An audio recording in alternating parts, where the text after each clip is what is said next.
অংশগ্রহণ করতে পারবো কিনা আমি নিজেও এই ব্যাপারে সন্দিহান ছিলাম। হঠাৎ অসুস্থতাজনিত কারণে হাসপাতালে পর্যন্ত ভর্তি হতে হয়েছে। আল্লাহ পাক রব্বুল আলামিন অতি দ্রুত অল্প সময়ের মধ্যেই সুচিকিৎসার উসিলায় আল্লাহ সুস্থ করে দিয়েছেন, আলহামদুলিল্লাহ। আমি আপনাদের সম্মুখে কোরআনে পাকের সেই ঐতিহাসিক আয়াতাংশ তেলাওয়াত করেছি, সূরাতুল মায়েদার 6 নম্বর আয়াতের অংশ বিশেষ, যেটি কোরআনে পাকেরই শুধু নয় বরং আল্লাহর পক্ষ থেকে অবতীর্ণ সকল ধর্মগ্রন্থের মধ্যে একটি অনন্য নজিরবিহীন আয়াত। যে আয়াতের মতো আয়াত কোরআনের পূর্বেকার কোন আসমানি গ্রন্থে নাযিল হয়নি। বুখারী শরীফ সহ সমস্ত হাদিসের কিতাবগুলোর মধ্যে বর্ণিত হয়, খলিফাতুল মুসলিমিন ওমর ফারুক রাদিয়াল্লাহু তাআলা আনহুর যুগে ইহুদিরা হযরত ওমরের সাথে কোন একটা আলোচনা প্রসঙ্গে বলল যে, খলিফা ওমর, তোমাদের ধর্মগ্রন্থ কোরআনে পাকের মধ্যে একটি আয়াত রয়েছে, লাউ নাযালাত আলাইনা মা'শারাল ইয়াহুদ লাত্তাখাযনা যালিকাল ইয়াওমা ঈদা। সেই আয়াতটি যদি তোমাদের কোরআনে নাযিল না হয়ে আমাদের তাওরাতে নাযিল হতো, সেই আয়াত নাযিল হওয়ার সৌভাগ্যবান তোমরা মুসলিম জাতি না হয়ে আমরা ইহুদি জাতি যদি হতাম, লাত্তাখাযনা যালিকাল ইয়াওমা ঈদা। তাহলে এই আয়াতটাই আল্লাহ পৌঁছে দিয়েছেন। ইসলামকে জীবন ব্যবস্থা হিসেবে এমন এক উচ্চতায় আল্লাহ পৌঁছে দিয়েছেন সেই পর্যন্ত পূর্বেকার কোন ধর্ম পৌঁছতে পারেনি। কিয়ামত পর্যন্ত কোন জীবন ব্যবস্থা তার উচ্চতায় পৌঁছানো দূরের কথা, তার কেশাগ্র পর্যন্ত স্পর্শ করতে পারবে না। তখন ইহুদিরা হযরত ওমর ফারুক রাদিয়াল্লাহু আনহুকে এই কথা বলল। প্রতি উত্তরে তিনি বললেন যে, দেখো, তোমাদের মধ্যে আর আমাদের মধ্যে এটা যেমন একটা পার্থক্য যে আল্লাহ পাক আমাদেরকে একটা পূর্ণাঙ্গ জীবন ব্যবস্থা দিয়েছেন, যেই ব্যবস্থা পৃথিবীর অন্য কোন জাতিকে আল্লাহ দেননি, ঠিক তদ্রুপ তোমাদের মধ্যে আর আমাদের মধ্যে আরেকটা পার্থক্য হলো এই যে তোমাদের যে কোনো বিষয় উদযাপন করার জন্য তোমাদের নিজেদের নির্ধারণ করতে হয়, আর আমাদের আখেরি নবী মুহাম্মদ আরবি সাল্লাল্লাহু আলাইহি ওয়াসাল্লামের উসিলায় তার বরকতে আল্লাহ আমাদেরকে আরেকটি নিয়ামত দান করেছেন। সেটা হলো কোনটা আমরা উদযাপন করব, কিভাবে উদযাপন করব, সেটাও আল্লাহ আমাদের নির্ধারণ করার অপেক্ষায় থাকেন না, বরং আল্লাহ নিজের পক্ষ থেকে আমাদের জন্য উদযাপন করার আয়োজনটাও করে দেন। তোমরা তো বলছো যে এই আয়াত নাযিল হওয়ার দিবসকে স্মরণীয় করে রাখার জন্য তোমরা সেই দিনটাকে জাতীয় উৎসব।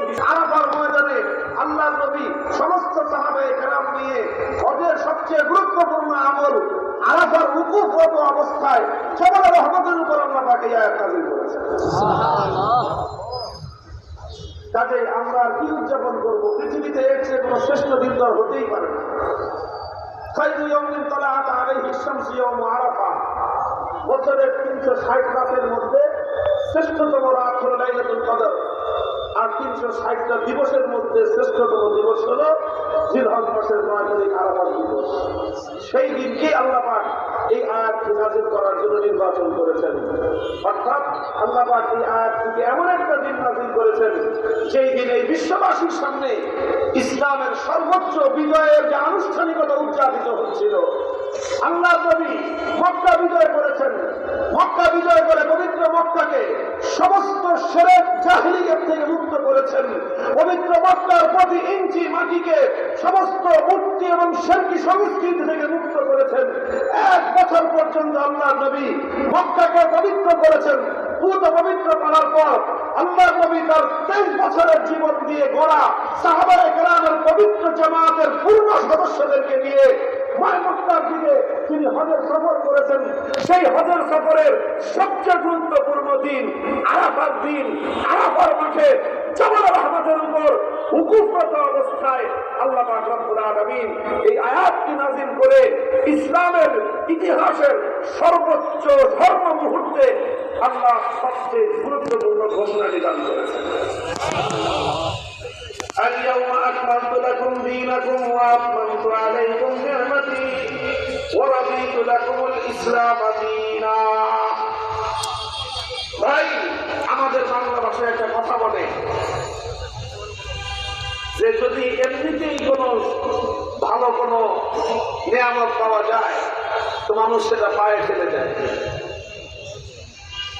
মানুষের মাগনা পেলে মানুষের কাছে কদর হয় না, দাম হয় না, মূল্য হয় না। এমনিতে আমরা পেয়েছি ইসলাম নামক সর্বশ্রেষ্ঠ ফিতরি যে চাহিদা, জন্মগত চাহিদা, স্বভাবগত যে চাহিদা, সেটা হলো একটা জনগোষ্ঠী পরিচালিত হতে হলে একটা পলিটিক্যাল সিস্টেম প্রয়োজন, একটা রাজনৈতিক ব্যবস্থার প্রয়োজন। এই রাজনৈতিক ব্যবস্থা ছাড়া পৃথিবীতে কোনো কালে কোনো জাতি পরিচালিত হতে পারে না।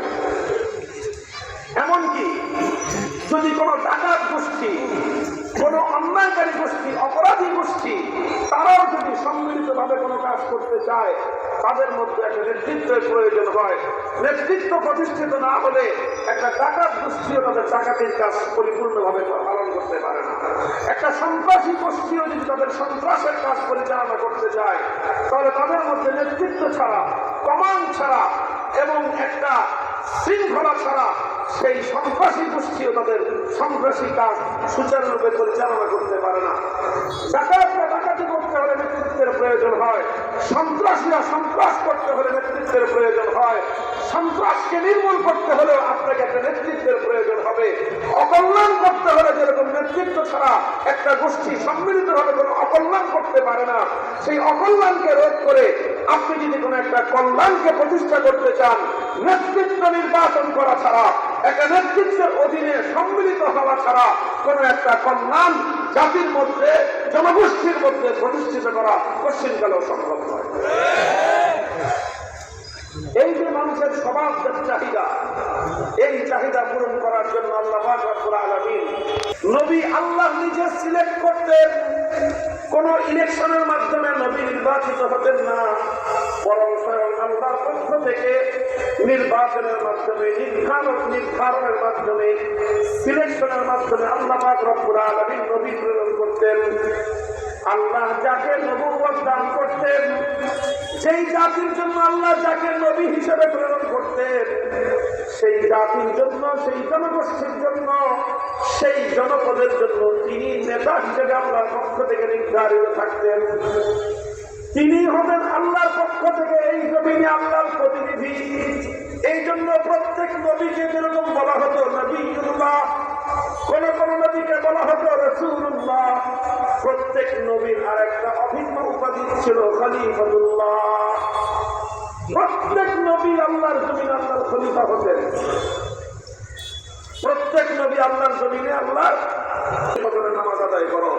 এরপরে যদি কিছুক্ষণ করে জিজ্ঞাসা করেন যে এবার আমার প্রতি নির্দেশনা কি, ইসলাম বলবে যে তুমি জোহর পর্যন্ত রিল্যাক্সে থাকো, যখন সূর্য দ্বিপ্রহর পর্যন্ত পৌঁছে যাবে তারপরে তোমার প্রতি নির্দেশনা চলে আসবে জোহরের নামাজ আদায় করো। এরপরে নির্দেশনা চলে আসবে আসরের নামাজ আদায় করো। এরপরে নির্দেশনা চলে আসবে মাগরিব, এরপরে এশার নামাজ আদায় করো। এরপরে আবার ফজর পর্যন্ত তুমি বিশ্রাম নাও। ইসলামের পক্ষ থেকে প্রতিটি মানুষের প্রতি প্রতিদিন 24 ঘন্টায় 5 ওয়াক্ত নামাজের পূর্ণাঙ্গ নির্দেশনা আল্লাহ দিয়ে রেখেছে। শুধু নামাজের নয়, বছর ঘুরে রমজান মাস আসলে সারা মাস রোজা রাখো। তোমার সম্পদের মালিকানা থাকলে যাকাত দাও।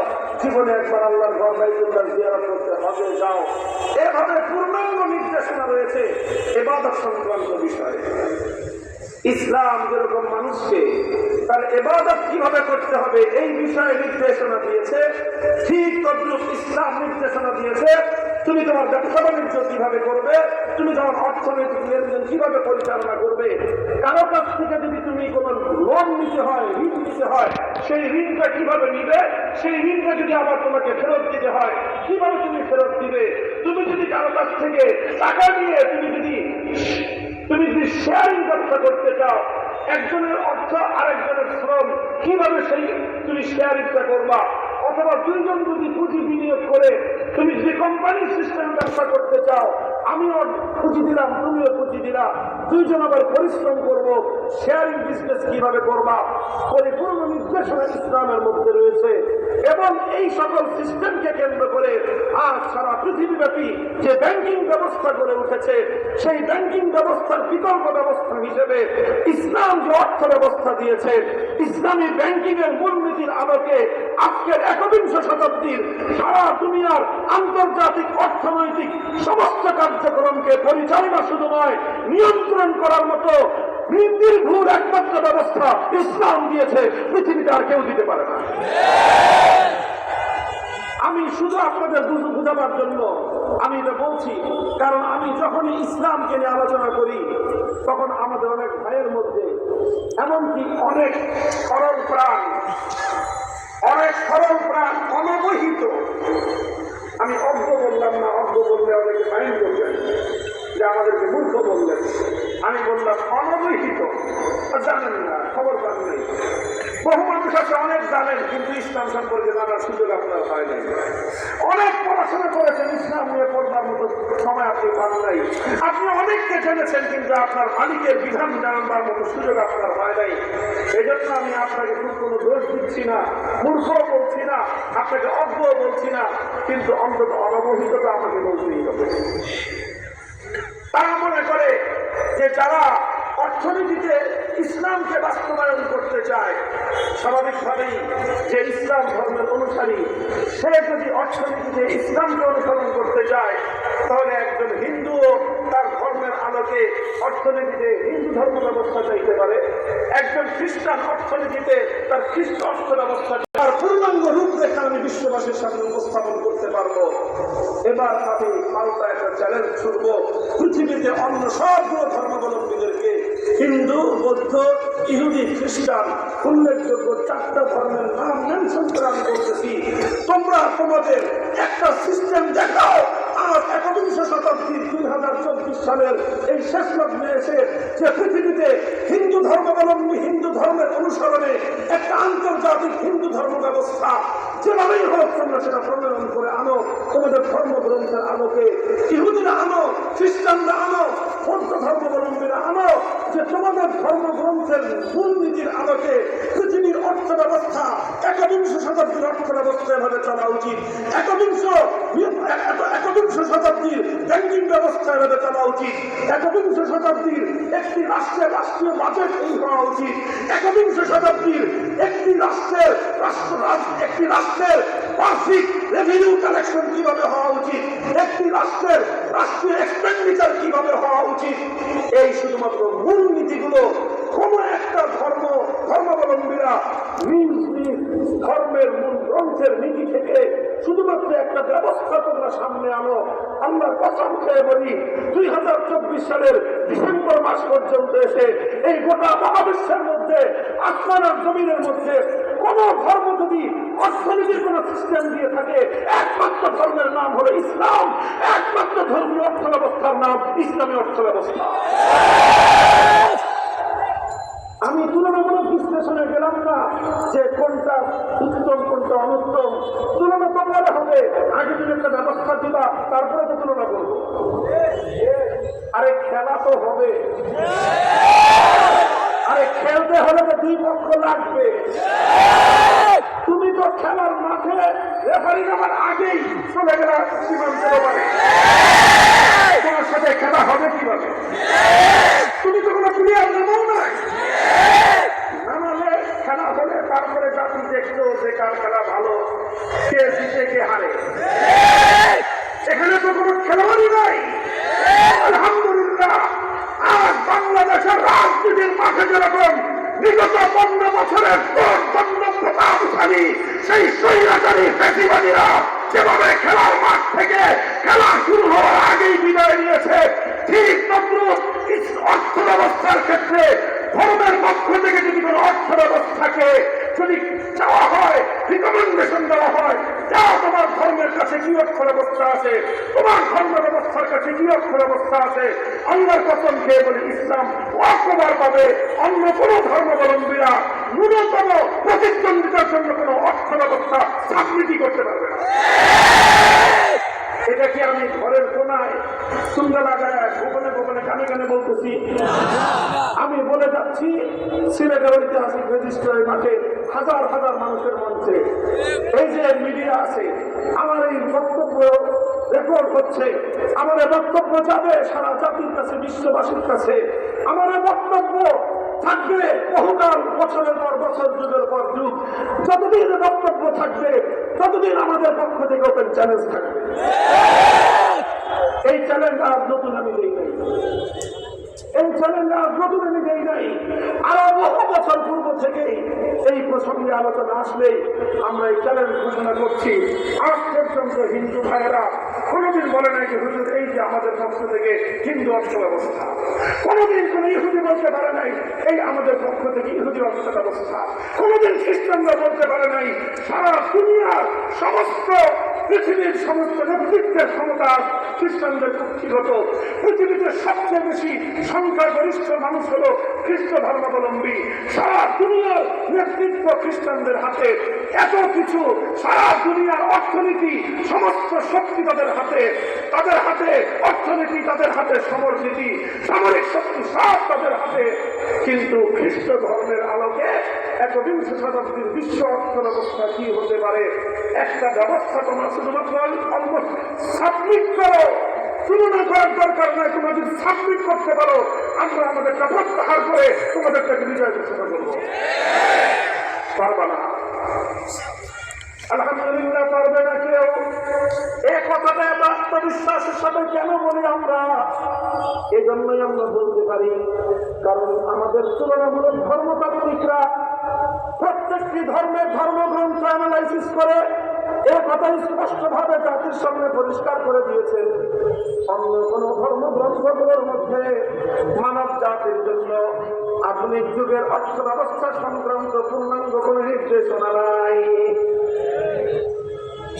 দেখেন, অর্থনীতি নিয়ে আলোচনা করা আমার উদ্দেশ্য না আসছে, এটা শুধু ফর এক্সাম্পল, দৃষ্টান্ত দেওয়ার জন্য বললাম এই কথাটা। বলেন তো আমাদের দেশে নেতা নির্বাচন করবে, সেই নেতা নির্বাচিত হবে, তার নাম হবে খলিফাতুল মুসলিমিন, তার উপাধি হবে আমিরুল মুমিনিন। তাকে কারা ভোট দিবে? কিভাবে তিনি নির্বাচিত হবেন? কিভাবে তার নির্বাচন বৈধ হবে? তিনি নির্বাচিত হওয়ার পর আর কোন নেতার মাথা তারা দিয়ে উঠলে সেই নেতার সঙ্গে কি আচরণ করা হবে, প্রত্যেকটি বিষয় কোরআন এবং সুন্নাহর মধ্যে খুলে খুলে বর্ণনা করে দেয়া।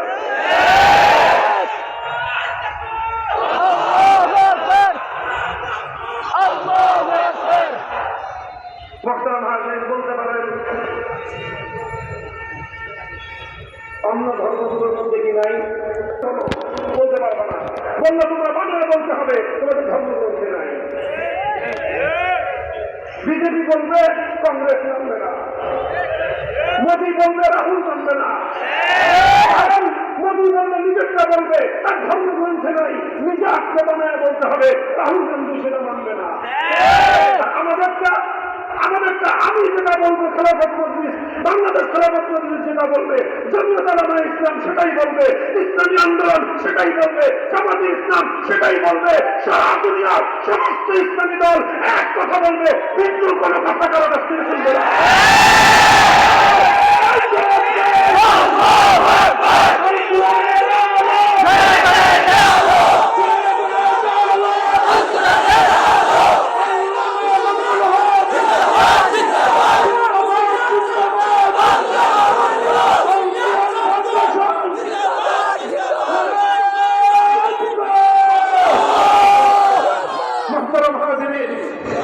ইসলামী রাজনৈতিক ব্যবস্থাটা, ইসলামের যে একমাত্র রাজনীতির একটা ব্যবস্থা দিতে পারে, অন্য কোন ধর্ম যে কোন রাজনৈতিক ব্যবস্থা দিতে পারে না, তার একটা উজ্জ্বল দৃষ্টান্ত শুনে একটা সংকল্প দিলাম, একটা মূল বিষয় দিলাম।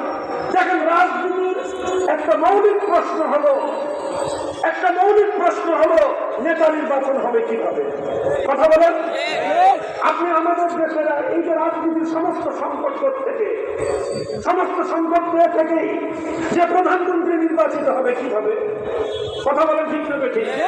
এটা নিয়েই তো 15 বছর চললো। তারা বলে তত্ত্বাবধায়ক সরকার ছাড়া মানি না, এরা বলে তত্ত্বাবধায়ক সরকার কি জিনিস জানি না। এই চলতে আজ 15 বছর পরে তিনি বিতাড়িত হলেন। এখন আবার প্রশ্ন আসছে যে তাহলে তাড়াতাড়ি রোডম্যাপ দেন, কবে নির্বাচন করবেন, কিভাবে নির্বাচন হবে, সেই নির্বাচন ব্যবস্থা সংস্কার করেন, নির্বাচন কমিশন দেন, সব কিছু দেন, তারপরে নির্বাচন দেন, তারপরে নির্বাচন দিয়ে একজন নেতা নির্বাচন করেন। এটা নিয়েই কত কামড়া করি। অর্থাৎ রাজনীতির মধ্যে খুব গুরুত্বপূর্ণ একটা ভাইটাল কোয়েশ্চেন হলো যে কিভাবে নেতৃত্ব নির্বাচন হবে।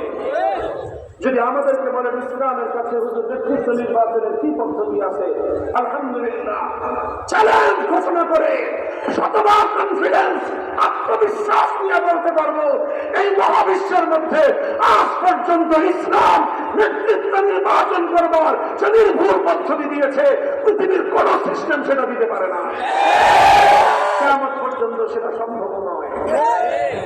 আরে অন্য কোন ধর্মের মধ্যে আন্তর্জাতিক বিশ্ব ব্যবস্থায় একজন নেতা নির্বাচন করার কোন পদ্ধতি তো বর্ণনাই নাই। ভুল বা শুদ্ধ তো পরের কথা, উত্তম বা অনুত্তম সেটা তো পরের প্রশ্ন। কোন পদ্ধতি নাই তোমার কাছে যে তুমি যে বলবা যাহা হিন্দু ধর্মের নিয়ম অনুযায়ী সারা পৃথিবীতে একজন নেতা এভাবে নির্বাচন হবে। হিন্দু ধর্মে তার কোনো পদ্ধতি নাই, খ্রিস্টান ধর্মে নাই, ইহুদি ধর্মে নাই, বৌদ্ধ ধর্মে নাই, শিখ ধর্মে নাই, কোন ধর্মেই নাই। থাকলে একমাত্র ইসলাম ধর্মে আছে। অন্য ধর্মগুলোতে নাই কেন, ইসলামে আছে কেন? কারণ অন্য সবগুলো ধর্ম আনকমপ্লিট ধর্ম, ইসলাম একমাত্র কমপ্লিট ধর্ম। অন্য সব ধর্ম হল শুধু একটা কিছু বিধিবদ্ধ আনুষ্ঠানিক শুধুমাত্র পূজা অর্চনার নাম, শুধুমাত্র কিছু ইবাদত বন্দেগীর সমষ্টি হল অন্য সবগুলো ধর্ম। আর ইসলাম একমাত্র ধর্ম শুধুমাত্র আনুষ্ঠানিক কিছু ইবাদতের সমষ্টির নাম। ইসলাম ধর্ম নয়। ইসলাম ধর্ম যেরকম ইবাদতের কথা বলে, ইসলাম ধর্ম ব্যবসা বাণিজ্যের কথা বলে, ইসলাম ধর্ম রাষ্ট্র রাজনীতির কথা বলে, ইসলাম ধর্ম আসমান থেকে জমিন পর্যন্ত বলে, আসমানের উপরেরটাও বলে, জমিনের নিচেরটাও বলে, মানুষের মাথার তালু থেকে পায়ের তালু পর্যন্ত সব ইসলাম বলে। একটা কোয়েশ্চনের মাধ্যমে আমি তুলনা করলাম যে শিক্ষা নয়, লা ইকরাহা ফিদ্দীন, قد تبين الرشد من الغي فمن يكفر بالطاغوت ويؤمن بالله فقد استمسك بالعروة الوثقى। ইসলাম গ্রহণ করবার জন্য কোনদিন কারো বুকের উপর দিয়ে পিস্তল ঠেকিয়ে বলতে হয় না লা ইলাহা ইল্লাল্লাহ পড়ো। যার সুনাম বলার জন্য যেরকম তোমরা আমার ভাইদের কাঁধের উপর তরবারি উত্তোলন করো, যার সুনাম না বলবার অপরাধে তোমরা যেভাবে আমাদের ভাইদেরকে নৃশংসভাবে হত্যা করো, ইসলাম কাউকে লা ইলাহা ইল্লাল্লাহ বলবার জন্য কষ্টিন কালো কারো ঘাড়ে তরবারি ধারণ করে নাই, ঘাড়ে তরবারি ধারণ করবার পারমিশন নাই।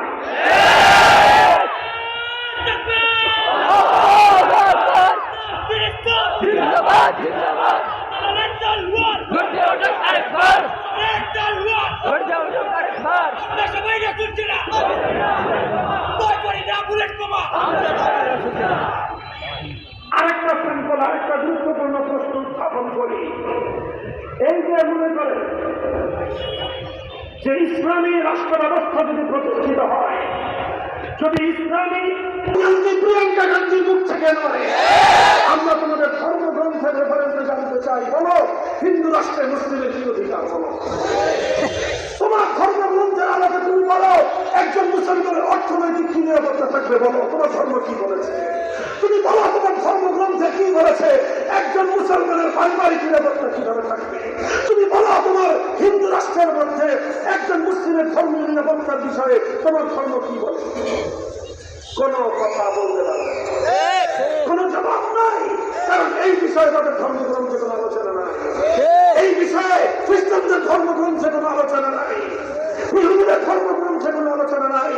আর যদি বলেন আল কোরআনের কথা, আর যদি বলেন আমাদের নবীর সুন্নাহর কথা, আলহামদুলিল্লাহ আল্লাহ নবীর হাদিসের যে কোনো কিতাব খুলেন সেই কিতাবের মধ্যে একটা নয় একাধিক অধ্যায় পাবেন কিভাবে অমুসলিমদের অর্থনৈতিক ব্যবস্থা হবে, কিভাবে অমুসলিমদের জানমালের নিরাপত্তা প্রতিষ্ঠিত হবে, কিভাবে অমুসলিমদের ধর্মের নিরাপত্তা প্রতিষ্ঠিত হবে, কিভাবে অমুসলিমরা অপরাধ করলে সেই অপরাধের শাস্তি কিভাবে হবে, মুসলমান অপরাধের সাজা কি হবে, অমুসলিম অপরাধীর কি সাজা হবে, মুসলিম অপরাধী কিভাবে রাষ্ট্রকে অর্থ দিবে, আর অমুসলিম নাগরিক কিভাবে রাষ্ট্রকে অর্থ দিবে, মুসলিমরা যাকাত দিবে, অমুসলিমরা জিজিয়া দিবে, প্রত্যেকটা বিষয় এমন স্পষ্টভাবে বর্ণনা ইসলাম দিয়েছে কিয়ামত পর্যন্ত কোন ব্যক্তির পক্ষ থেকে নতুন কিছু বলবার প্রয়োজন না।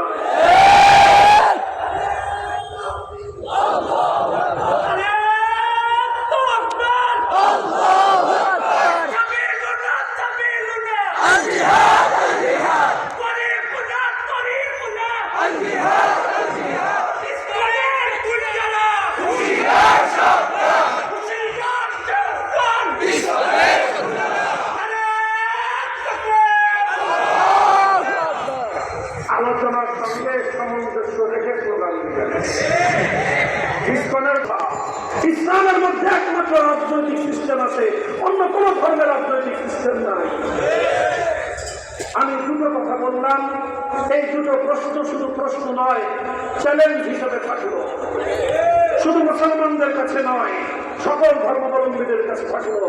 শুধু সিলেটের অমুসলিমদের কাছে নয়, সারা বাংলাদেশ, শুধু বাংলাদেশ নয়, ভারতের এবং সারা বিশ্বের সমস্ত ধর্মাবলম্বীদের কাছে এই দুটো প্রশ্ন থাকলো। কিভাবে বিশ্ব নেতা নির্বাচিত হবে, ধর্মগ্রন্থের রেফারেন্সে ধর্মীয় সিস্টেম তোমরা দেখাও। কিভাবে তোমাদের ধর্মীয় রাষ্ট্রের মধ্যে মুসলিম নাগরিকদের অধিকার কিভাবে পালিত হবে, তার পূর্ণাঙ্গ রূপরেখা আমাদের কাছে দাও। তোমরা দিতে পারবে না, আমরা 1400 বছর ধরে সারা দুনিয়াতে শুধুমাত্র তার থিওরি দেই নাই, বরং আমরা 1000 বছর পর্যন্ত তার প্র্যাকটিক্যাল বাস্তব নমুনা বিশ্ববাসীর সামনে উপহার দিয়েছি।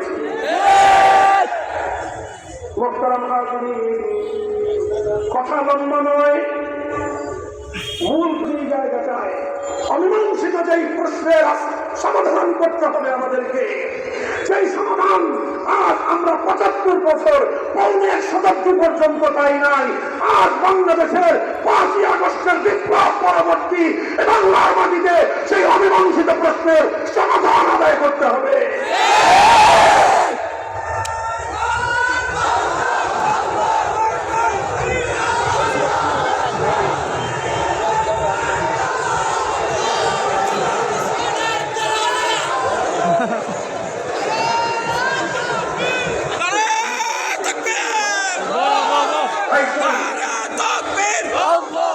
আমি শুরুতেই বলেছি, আজকের আলোচনা যতটা স্লোগানের তার চেয়ে বেশি বুঝবার। কথা মনে আছে আপনাদের? মাঝে মাঝে আবার আপনারা যেন একটু ঘুমায় না করেন, সেই জন্য স্লোগানের কথা আমি বলতেছি। নামানোর মতো তোমাদের কাছে কোনো সিস্টেমই নাই, খেলা হবে কেমনে? কাজেই এটা হলো আপনারা এই কথাটা বুঝেছেন। এরপরে আরেকটা কথা বুঝেন, এটি হলো আমার আলোচনার সর্বশেষ পয়েন্ট, এবং এর থেকেই আজকের আমাদের জাতীয় জীবনে বাংলাদেশের প্রায় পৌনে 1 শতাব্দীর যে অমীমাংসিত প্রশ্ন, সেই অমীমাংসিত প্রশ্নের এবার সমাধান করতে হবে। সেটা হলো, যেহেতু পৃথিবীর অন্যান্য ধর্মাবলম্বীদের কাছে কোনো রাজনৈতিক ব্যবস্থা নাই, এই জন্য তারা একটা থিওরি আবিষ্কার করেছে। সেই থিওরি হলো এই যে আমরা এমন একটা রাজনৈতিক ব্যবস্থা চাই, সেই রাজনৈতিক ব্যবস্থার মধ্যে কোনো ধর্মের কানেকশন থাকতে পারবে না। কথাটা বুঝেন, যেহেতু অন্য কোন ধর্মাবলম্বীদের কাছে তাদের ধর্মের নির্দেশনার আলোকে কোন রাজনৈতিক ব্যবস্থা নাই, এই জন্য তারা একটা নতুন স্লোগান শুরু করেছে। সেই স্লোগানটা হলো, আমরা এমন রাজনীতি চাই সেই রাজনীতির সঙ্গে ধর্মের কোনো সম্পর্কই থাকতে পারবে না। একটা গল্প মনে পড়ে গেল, শুনেন কথাটা। আমাদের ওই এলাকায় বলে, খুলনার এলাকায় আমার বাড়ি, যে গরুর বাছুর ছিলেন, আপনারা কি বলেন? বাছুরই তো বলেন। তো গরু যারা পালে তারা দুই রকম মানুষ হয়। একটা হলো গোয়ালা, আর একটা হলো কিষান। কিষান মানে কৃষক। কৃষক তো বুঝেন, একটা লোক কৃষকও কিন্তু গরু পালে। কৃষকের গরু পালতে হয়, দুইটা গরু পালতে হয় বলদ কিসের জন্য? সার্কাস করার জন্য। দুইটা বলদ পেলে তো পোষায় না, সাথে দুই চারটা গাই গরু পায়। এটা হলো কৃষকের গরু। আরেকটা হলো গোয়ালার গরু। গোয়ালা তো বুঝেন, গোয়ালা মানে কি? সে গরু পালে আর গরুর দুধ বিক্রি করা, এটাই হলো তার পেশা। কথা ঠিক? আচ্ছা, কৃষকের কিন্তু গরুর দুধ বিক্রি করা কি না তার পেশা না। এই জন্য কৃষক সাধারণত তার গরুর দুধ বেচে না। কৃষকের গরুর দুধ খায় কে? কৃষকের গরুর দুধ খায় কৃষকের বাচ্চা আর গরুর বাছুর। গরুর বাছুরের গরুর দুধ খায়, আর গরুর বাছুর খেয়ে দিয়ে যা বাঁচে ওইটা কৃষক খায়, কৃষকের বাচ্চারা খায়। আর গোয়ালার গরুর দুধ, এটা গোয়ালার বাচ্চা খাবে তো দূরের কথা, গরুর বাছুরই খেতে পারে। সব গরুর দুধ ধোয়ে বাজারে গিয়ে বিক্রি করে। ও পান্ডে গরুর ক্ষণ কেনে রক্ত বের করে ফেলতে চায়। যার কারণে হয় কি, গোয়ালার গরুর বাছুর দুধ পায় না, আর কৃষকের গরুর বাছুর মজা আরামসে দুধ খায়। এখন দুই গরুর বাছুর যখন মাঠে একসাথে গেছে, এখন দুই বাছুর আয় প্রতিযোগিতা লাগাই, দুইজনে আমরা কম্পিটিশন করি। এখন কি কম্পিটিশন করবে? কৃষকের গরুর বাছুর পায় আয় মাঠের এই পাশ থেকে আমরা দৌড় দেই, ওই যে 3 মাইল করে দেখা যায় নদীর পার, কে আগে নদীর পার পর্যন্ত যাইতে পারে, দৌড়ের প্রতিযোগিতা লাগাই। এখন গোয়ালার বাছুর চিন্তা করে যে ও তো মায়ের দুধ খেয়ে বৃষ্টি কত দৌড় দিলে লাফাইতে চলে যাবে, ওর শরীর তো মোটা তাজা। আর আমার মায়ের দুধ তো সব আমার নানিকে সেটা পেছে ফেলায়, আমি থাকি সারাদিন না খেয়ে। এখন আমারও যদি দৌড়ের প্রতিযোগিতা দেওয়া হয়, তা আমি তো এই মাটির সঙ্গে খেলায় পারবো না।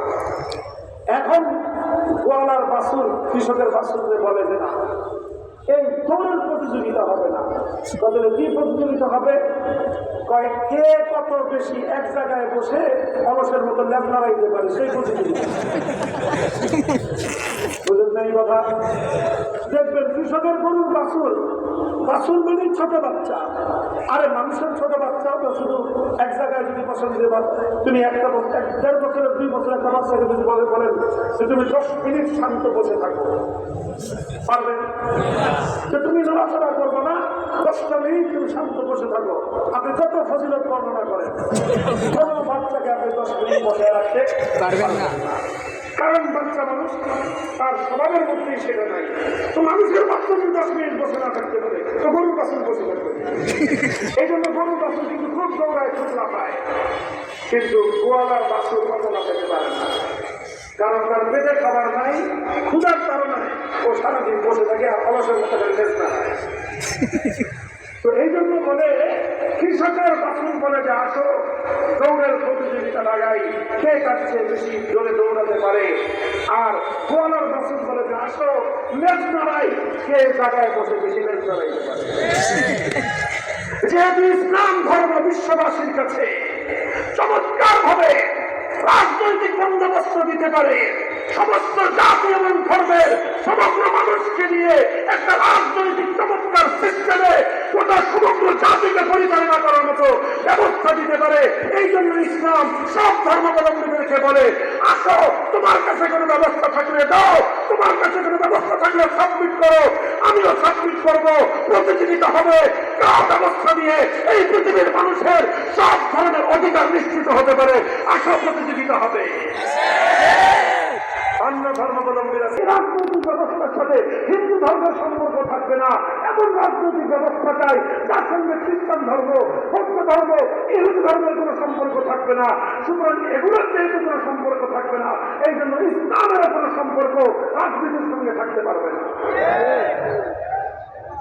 আসল কাহিনীটা বুঝছেন? গোয়ালার বাছুর দৌড়াতে চায় না কেন?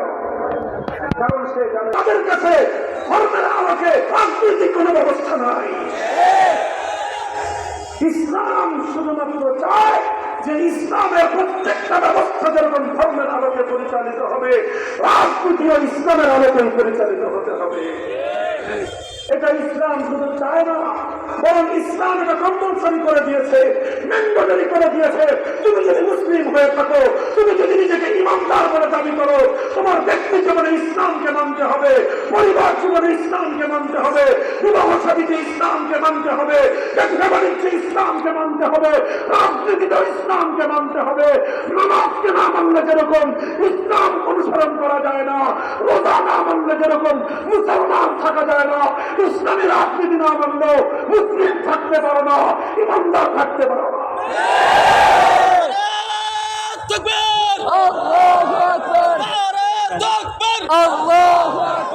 ইসলামের আলো আল কোরআনের আলো আল হাদিসের আলো আল্লামা মামুনুল হক জিন্দাবাদ জিন্দাবাদ। মুহতারাম হাজিরিন, এই জন্য দেখেন একটা প্রশ্নের মীমাংসা দিয়ে যায়, ইতিহাসের দীর্ঘ আলোচনা করবার সময় আমার নাই, ওটা একটা ভিন্ন আরেকটা আলোচনা আমার দীর্ঘ রয়েছে, সব জায়গায় আলোচনা করি। এই বছর আপনাদের এখানে একটু ঠিক আলোচনা করলাম, যেহেতু সময় যাইতে আগে দিতে একটু করে সেই আলোচনা আমি এখানে করতাম না, করে দিতে। মুহতারাম হাজিরিন, এই শেষ কথা, ইসলাম এবং মুসলমানদের মধ্যে কোনদিন এই অভিশপ্ত ধারা ছিল না যে মুসলমান হলে আল্লাহর জমিনে মুসলিম জনপদে আল্লাহর আইন ছাড়া কোন মানুষের বানানো আইন দ্বারা জাতি পরিচালিত হবে, জাতি শাসিত হবে। এই অভিশপ্ত ধারা মুসলমানদের মধ্যে কোনদিন ছিল না। সর্বপ্রথম এই অভিশপ্ত ধারা মুসলমানদের মধ্যে চালু করেছিল তাতারিরা। দখল করার পর সর্বপ্রথম তারা আমাদের উপর যে অভিশাপটা চাপিয়ে দিয়েছিল, সবচেয়ে বড় যে অভিশাপ ইংরেজরা আমাদের উপর চাপিয়ে দিয়েছে, সেটা হলো এই মুসলিম সমাজ থেকে আল্লাহর আইন, আল্লাহর পক্ষ থেকে প্রবর্তিত রাজনৈতিক বন্দোবস্ত, শাসনতান্ত্রিক বন্দোবস্ত উৎখাত করে দিয়ে ব্রিটিশ প্রবর্তিত শাসন দিয়ে তারা দেশ এবং জাতিকে পরিচালনা করতে শুরু করল। তখন শাহ আব্দুল আজিজ মুহাদ্দিস দেহলভী রাহমাতুল্লাহি আলাইহি ফতোয়া জারি করলেন। ওনার ফতোয়াটা বুঝেন, 1803 সালে শাহ আব্দুল আজিজ রাহমাতুল্লাহি আলাইহি ফতোয়া দিয়েছিলেন। সেই ফতোয়ার সার কথা ছিল এই, শুধু ঝাঁকে ঝাঁকে মুসলমান থাকলেই দারুল ইসলাম হয় না, কোটি কোটি মুসলমান থাকলেই ইসলামের দেশ হয় না। শতকরা 100% মুসলমান থাকলেও একটা দেশ ইসলামের দেশ হবে না, দারুল ইসলামের দেশ হবে না। বরং একটা দেশ ইসলামের দেশ তথা দারুল ইসলাম তখনই হবে সেই দেশে মুসলমান মাইনরিটি হতে পারে, সেই দেশের মুসলমান 10% হতে পারে, মুসলমান 20% হতে পারে, মুসলমান 40 বা 50% হতে পারে, কিন্তু সেই দেশের আইন যদি হয় আল্লাহর কোরআনের আইন, সেই দেশটাকে বলা হবে ইসলামের দেশ, সেই দেশটা হবে দারুল ইসলাম। আর কোন একটা দেশের মুসলমান যদি মেজরিটি হয়, কোন একটা দেশের মুসলমান যদি 100% মুসলমান হয়, কিন্তু দেশের আইন এবং শাসনতন্ত্র যদি হয় মানব রচিত গায়রুল্লাহর আইন, সেই দেশ দারুল ইসলাম নয়, সেই দেশ দারুল হারাম, সেটা শত্রু কবলিত দেশ। তখন তিনি ফতোয়া দিলেন, আমাদের দেশে একসময় দারুল ইসলাম ছিল, শত শত বছর পর্যন্ত এদেশ আল্লাহর কোরআনের আইন দ্বারা শাসিত হয়েছে। ব্রিটিশরা এসে আল্লাহর কোরআনের আইন উৎখাত করে ব্রিটিশের আইন বাস্তবায়ন করেছে। এখন প্রত্যেক মুসলমানের জন্য ফরজ হলো ব্রিটিশের আইন উৎখাত করে আবার আল্লাহর কোরআনের আইন ফিরিয়ে আনা, আর এজন্য জিহাদ করা প্রত্যেক ইমানদারের জন্য ফরজে আইন। ইতিহাস খুলেন, ইতিহাসের সোনালী পাতায় সোনার অক্ষর দিয়ে আজও 1803 সালের শাহ আব্দুল আজিজের ঐতিহাসিক ফতোয়ার কথা লেখা আছে। এই ফতোয়াকে চ্যালেঞ্জ করে আজ পর্যন্ত কেউ ফতোয়া দেয় নাই। সুতরাং এখনো পর্যন্ত আমাদের এই সকল দেশগুলো থেকে মানব রচিত ব্রিটিশ প্রবর্তিত কালা কানুনগুলো উৎখাত করে আমার জমিনে আল্লাহর কোরআনের আইন বলবৎ করার জন্য লড়াই করা প্রত্যেক ইমানদারের জন্য ফরজ।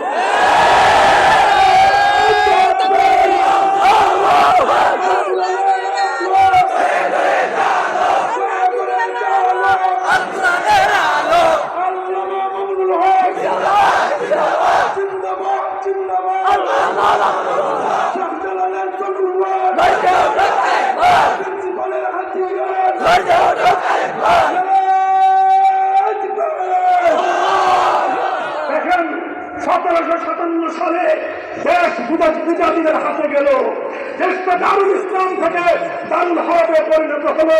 আল্লাহর আইন উৎখাত হয়ে ব্রিটিশের আইন দিয়ে আমাদের দেশ এবং জাতি শাসিত হতে থাকলো। 1831 সালে ব্রিটিশ প্রবর্তিত আইন উৎখাত করে আল্লাহর আইন বাস্তবায়ন করবার জন্য জিহাদ হলো বালাকোটের রণাঙ্গনে। শহীদ হলেন আমাদের পূর্বপুরুষ সৈয়দ আহমদ শহীদ রহমতুল্লাহ আলাইহি। 1857 সালে সামনের রণাঙ্গনে জিহাদ হলো, শহীদ হলেন মুসলমানদের খেলাফতের প্রধান সেনাপতি হাফেজ জামিল শহীদ রহমতুল্লাহ আলাইহি। 1866 সালে দারুল উলুম দেওবন্দ প্রতিষ্ঠিত হলো। 80 বছর সংগ্রাম করে ব্রিটিশদেরকে বিতাড়িত করে আবার এ জমিনে আল্লাহর কোরআনের আইন ফিরিয়ে আনবার সংগ্রামকে চূড়ান্ত এবং বর্তমান করা হলো। থাকতে চাই। মুসলমানদের মধ্যে দুইটা ভাগ হলো।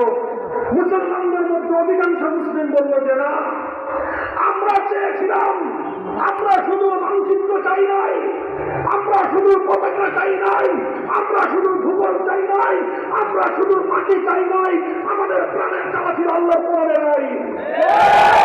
সুতরাং আমরা এমন একটা রাষ্ট্র চাই, এমন একটা দেশ চাই, এমন একটা ভূখণ্ড চাই, এমন একটা মানচিত্র চাই যে মানচিত্র গরিব হতে পারে, যে মানচিত্র দুর্বল হতে পারে, যে মানচিত্র ছোট হতে পারে, যে মানচিত্র পৃথিবীর অনেক কিছু থেকে বঞ্চিত হতে পারে, কিন্তু সেই মানচিত্রে আল্লাহর কোরআনের আইন থাকবে। কোরআনের শাসন ব্যবস্থা, ইসলামী হুকুমত, কোরআনী শাসন। এই কোরআনী শাসন ব্যবস্থা প্রতিষ্ঠার জন্য এই গোটা ভারত উপমহাদেশে অনেকেই জায়গার কোরবানি স্বীকার করেছে। হাজার হাজার মুসলমানরা রক্ত দিয়েছেন, ভিটামাটি ছেড়েছেন, জন্মস্থান ছেড়েছেন, জীবনের সর্বস্ব তারা ত্যাগ স্বীকার করে হিজরত করে আরেক দেশে চলে গিয়েছেন, সব কিছু ছেড়েছেন একটা বুকে স্বপ্ন নিয়ে আমরা আল কোরআনের রাত উপহার পাবো।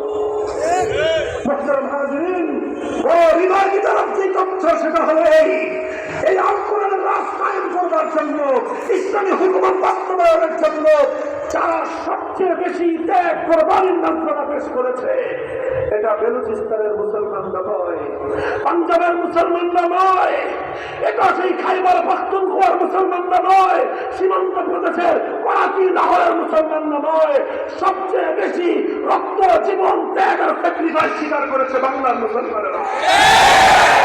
বাংলার মুসলমানদের মধ্যে সর্বাগ্রে ভূমিকা রেখেছে সিলেটের মুসলমানরা। এই সিলেটের মুসলমানরা পার্শ্ববর্তী ভারতের সমস্ত সম্পর্ককে ছিন্ন করেছে, কলকাতাকে বাঙালিরা মাফিয়ে দিয়েছে, দিল্লিকে তালাক দিয়েছে, পানির চতুর্পাশে ভারতকে উপেক্ষা করে 2000 মাইলের দূরত্বের পাকিস্তানের সঙ্গে কাজ ছড়া বেঁধেছে, পাকিস্তানের জন্য নয়, আল কোরআনের রাত কায়েম করবার জন্য।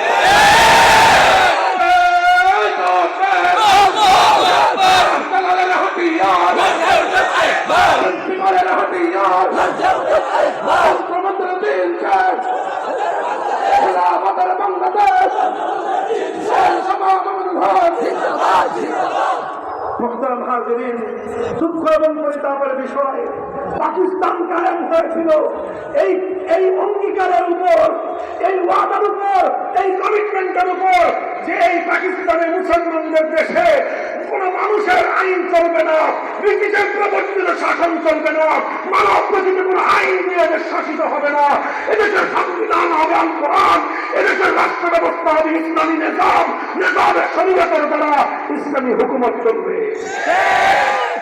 দুঃখের কথা কোথায় বলবো, যে আল কোরআনের শাসন না হয় পাকিস্তানের প্রয়োজন নয়, পাকিস্তান ভেঙে টুকরো করে দাও।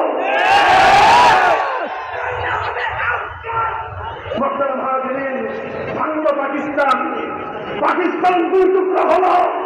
আর সেই সময়ে 1970-এর জাতীয় নির্বাচন আসলো। নির্বাচনের সময় বাংলাদেশের নেতা শেখ মুজিবুর রহমান সাহেব জাতির কাছে অঙ্গীকার করলেন, আমারও ভোট দাও, কি হবে তোমার নৌকা মার্কায় ভোট দিলে আমি যদি পাস করতে পারি। কোরআন সুন্নাহ বিরোধী করেছিলেন। সত্তরের জাতীয় নির্বাচনে শেখ মুজিবুর রহমান সাহেবের অঙ্গীকার, এটা ছিল তার জীবনের শ্রেষ্ঠ অর্জন। ৭২-এর সংবিধান, এটা ছিল তার সেই অর্জনের দিকে ছুরিকাঘাত, এবং সেটা ছিল ওয়াদা। ৭২-এর সংবিধান ছিল তার গাদ্দারি এবং বিশ্বাসঘাতকতা। আর ৭৫ সালে তিনি সেই গাদ্দারি প্রায়শ্চিত্ত করেছেন জীবন দিয়ে, ১৪ গোষ্ঠী সহ। মোহতারাম হাজিরিন, কথা আমার শেষ। আরো অনেক লম্বা আলোচনা, হৃদয়ে অনেক ব্যথা, অনেক রক্তক্ষরণ আমাদের। এই দেশ, এই জাতি, এই সিলেটের মুসলমানেরা ইতিহাস জানো। তোমার দাদা, তোমার বাবা, খবর নিয়ে দেখো তারা কত কষ্ট করেছিল, তারা কত জীবন দিয়েছিল, কত রক্ত দিয়েছিল শুধু এই জন্য যে এই দেশটা হবে আল কোরআনের দেশ। তোমাদের বাড়ির পাশে ভারতের বিভিন্ন অঞ্চলের সঙ্গে তোমাদের সম্পর্ক অনেক বেশি ছিল।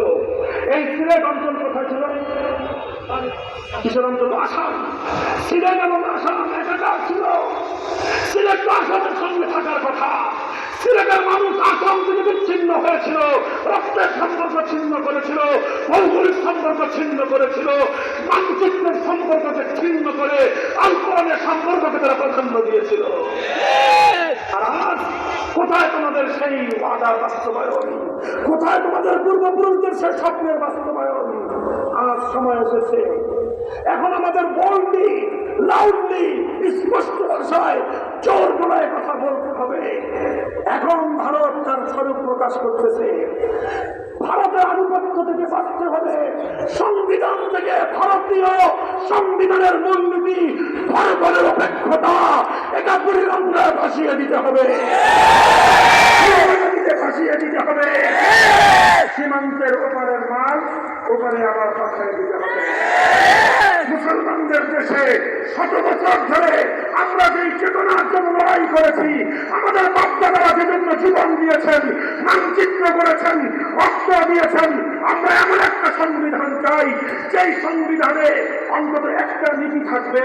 সেই নীতি হলো কোরআন সুন্নাহ বিরোধী কোন আইন, কোন নীতি, কোন বিধিমালা বাংলার মাটিতে শাহজালালের দেশে চলতে পারে না, চলতে দেওয়া হবে না।